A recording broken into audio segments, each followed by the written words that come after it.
Hello everybody, Kane here and welcome to another video of Art of Conquest. In this one, people asked me to do a guide on heroes. The thing is, that is a very kind of a tall order because the way I am explaining the features and stuff like that usually can take from like 8 to maybe 20 minutes or so. If I would do a guide on heroes, for me to go through all of these heroes, it will likely take from like 5 to 10 hours if I would say for what they can be used, difference in abilities, what abilities are useful, which ones are bad, potential possibilities, potential hero masteries, etc. etc. Like, there is quite a bit to cover, as well as even like the simplest of things that come into equipment, that come into whether or not you can use that particular hero early on in the mid game or late game. A lot of information to be said, and there's like almost 50 heroes, I think, and you're gonna require all of these heroes regardless whether or not you're actually using them. So what I kind of decided is I will do a second video every day, and I will just go through all of the heroes one by one in probably a manner as you can see on the screen right now, and just talk about them, whether or not they are useful or could be useful at any point in the game. The only hero I will likely skip is probably Vega, because I don't really find that hero useful of literally any type of like the meta in this game, while majority of the others do pose some sort of a use in terms of in the game. Aside from that, another thing is people ask me to do a tier list for this game. So for example, there are new people who likely play MMORPGs or RPGs, and there is a ton of heroes here, and they want to know which heroes are like the top tier that do the most damage or stuff like that. And the thing is, in this game, the heroes do not say make the meta, or they're not like how can I put it, they don't dictate how this game runs, right? So for example, you acquire a hero and you're not instantly powerful. The way the metas usually tend to go is excuse me, they release a new feature, and that feature breaks some heroes, whether or not they do more damage, they become useful, make some other heroes useless, and stuff like that. That is how pretty much the heroes go. So with this new Silverwing literature feature, they are increasing a ton of hero attack values in terms of this one. Like, I had 38, maybe 35 million, and it literally gave me more than 20 plus million attack. So for example, because of the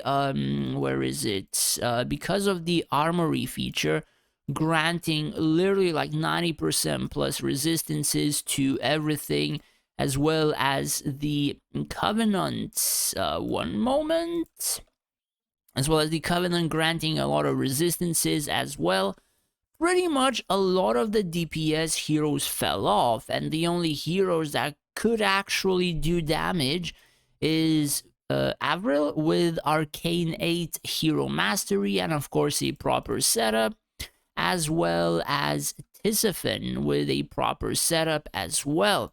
Pretty much majority of the other DPS fell off entirely. Like, for example, Valerie was like the top DPS in my tier of gameplay for more than half a year. Like, she was pretty much blasting everything by herself.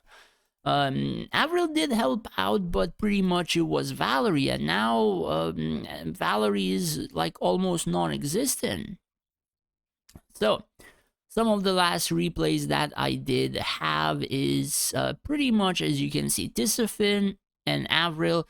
What I can say is I do believe Avril did majority of the work, or the work that would grant me the win or closer to the win, And then Tisafin is like the finisher, which tries to end the battle as like as quick as possible or stuff like that. Pretty much, you have a few abilities of Avril. Once those abilities are spent, you know, you have another hero which continuously does a ton of damage. And this damage, or a large portion of it, is pretty much during or in the enemy invincibility. So the actual damage is a lot lower, but I mean, it counts everything. Aside from that, I have a draw, which I think I almost lost. Heroes, as you can see, Tisafin, Avril, Tisafin, Avril. If we go down, another battle in PvP, Tisafin, Avril, Valerie, some skeletons appeared, etc. So probably the resistances were not really that good. The other guy has Avril right here.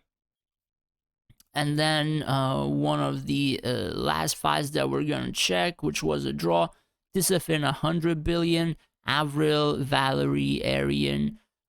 Usually Solaris doesn't even appear with this, so I'm not sure. Maybe resistances were not very well above 99.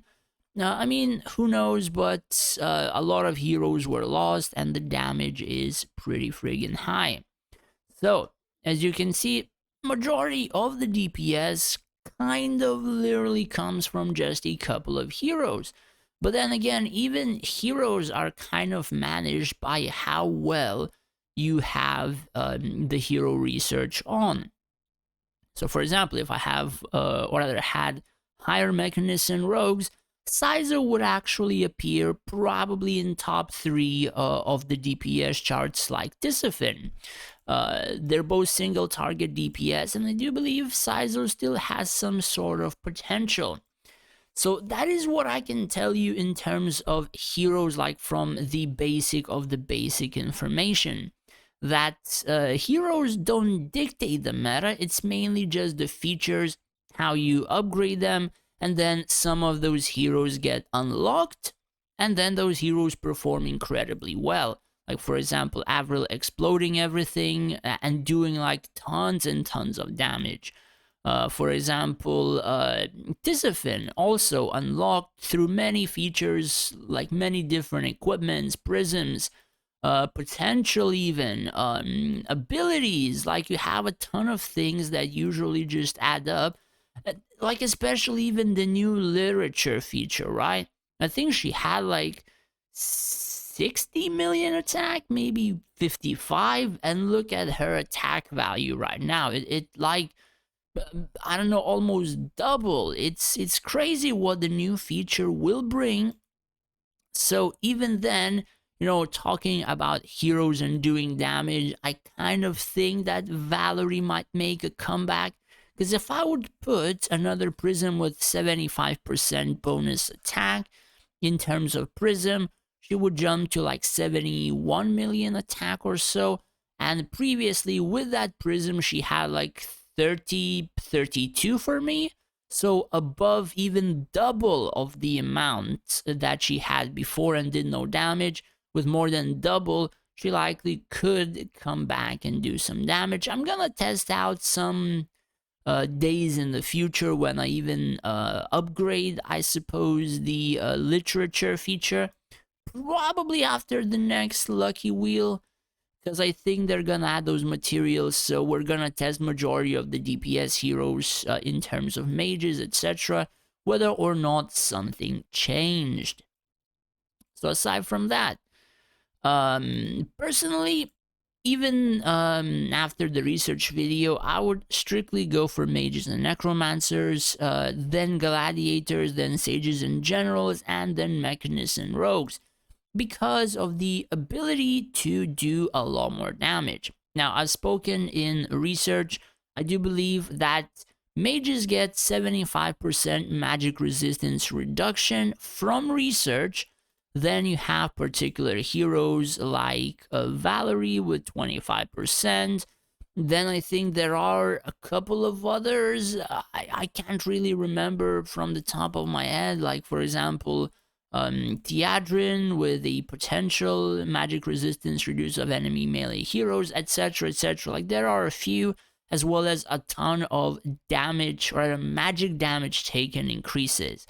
So mages have a lot of debuffs that they can do on the enemy, have a lot of buffs that they can do on themselves, like even say a hero like Rose, right? Summon spiders, increasing the magic damage taken of enemy if the spiderlings spit venom or if they die and burst. Pretty much for 10 seconds, anything around that spit or who the spider spit on is taking a ton more magic damage. So there are nuances where pretty much just mages have like 2, maybe 3 times more buffs than the physical heroes, and that is pretty much kind of dictating which DPS is still a little bit above the other one. So, I mean, that is what I kind of think myself, at least. If you would want a better, I suppose, information, you might want to ask around some people as well. Listen to a few other opinions and make your own decisions as well.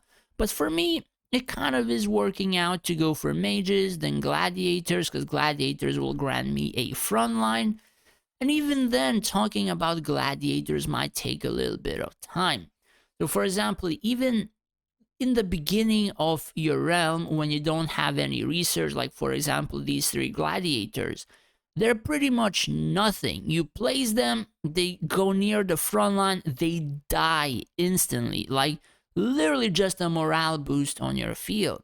Now when you upgrade their research for all 3 of them, when you get decent equipment, prisms, artifacts, all that kind of stuff, they become god tier like monsters. Like they can tank so much.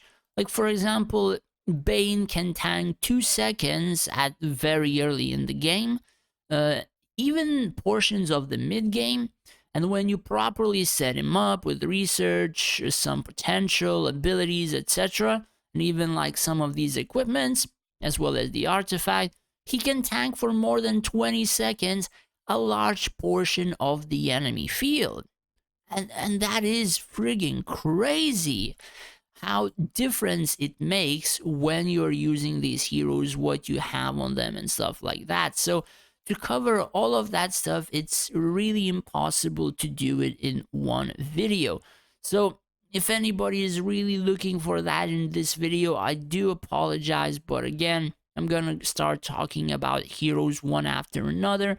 Every single day past, or rather starting this weekend. I think on Saturday I will likely pre-record some videos and have like specified times, one video at the afternoon or something, and another video say about heroes maybe later in the evening or so.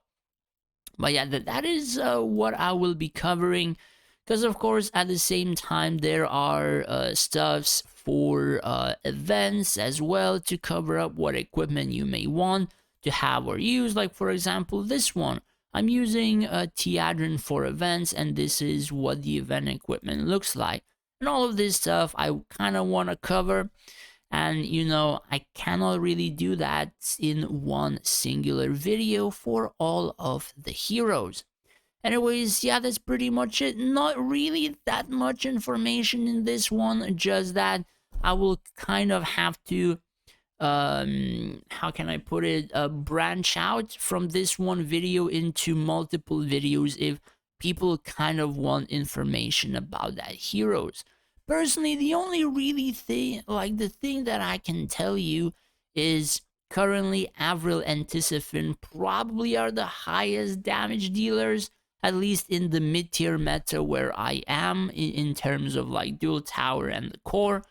I'm not entirely sure how that works in the high-end meta, but I think even Avril is being used, same as Tisafin. In the early game, Avril and Valerie could still pose a lot of DPS. But aside from that, that's probably the most basic info that I can, you know, put it without really digging deeper into it, which would make this video like an hour long at the minimum. So yeah, that's pretty much it. Hopefully you found it even the least bit useful or so, do let me know in the comments down below. As always, thanks for watching, and if you would wish to support me more than just watching my videos, I have made a Patreon page where you would be able to do just that, and in return I would be able to help you out more individually in terms of events, PvP formations, and stuff like that. As well as I would like to thank all of my patrons for their support. I really appreciate it for your subscriptions. Thank you guys so much. Thanks for watching, take care, and stay safe out there.